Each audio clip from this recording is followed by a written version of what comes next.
1977, le Congo de Mobutu, une nation où les contradictions règnent, un pays en proie à la pauvreté, mais où un projet inattendu voit le jour. Entrer dans les coulisses de la course spatiale, un rêve démesuré, une ambition folle. Dans l'ombre, Mobutu, l'homme d'orgueil, s'apprête à graver son nom dans l'histoire. Le Congo sera la première nation africaine à toucher les étoiles, ou à échouer dans la tragédie aux répercussions incalculables. Au cœur de la jungle de Chaba, le site de lancement se dresse, isolé, entouré de silence et de mystère. Des ingénieurs allemands de la société Otrag ont pour mission d'amener le Congo sur la scène spatiale. Leur concept est simple, trop simple. Une fusée modulaire à bas coût, empilant des moteurs les uns sur les autres pour atteindre l'orbite. Mais l'ambition et la réalité n'ont jamais fait bon ménage.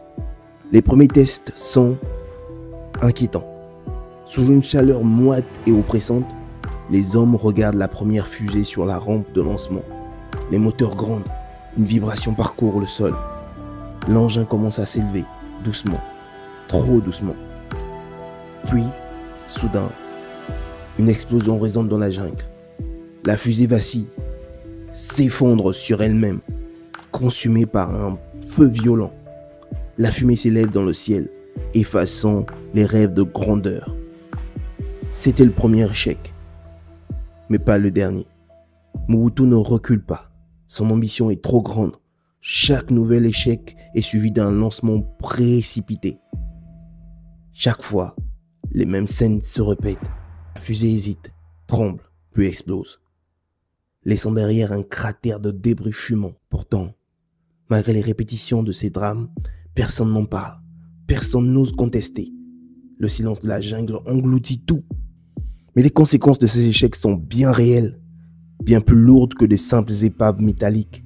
Derrière chaque tentative, des millions de dollars engloutis, des fonds publics disparaissent dans la poussière de Chaba. Pendant ce temps, le pays s'enfonce un peu plus dans la misère. Les routes se détériorent, les écoles ferment, les hôpitaux manquent de tout. Et tandis que la fusée vacille dans le ciel, c'est le Congo tout entier qui vacille, elle, au bord du gouffre. Malgré tout, Mobutu refuse d'admettre l'évidence. Il ordonne un ultime essai. Les yeux du monde entier sont tournés vers le Congo. Les alliés s'inquiètent. Les puissances mondiales s'impatientent pour Mobutu. Mais il n'y a pas d'issue possible. Soit il réussit, soit il est balayé par la honte. Le dernier lancement est annoncé dans une atmosphère tendue. Cette fois, tout doit être parfait. Le jour fatidique.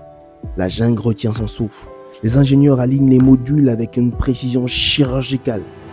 Le président est là, observant au loin, figé. La tension est palpable. Chaque instant semble s'étirer. La fusée s'élève encore une fois. Plus haut cette fois. Quelques mètres.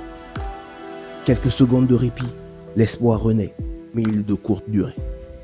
Sans prévenir, une violente secousse secoue l'appareil. Il dévie de sa trajectoire. Des cris retentissent dans la base. Mais il est déjà trop tard.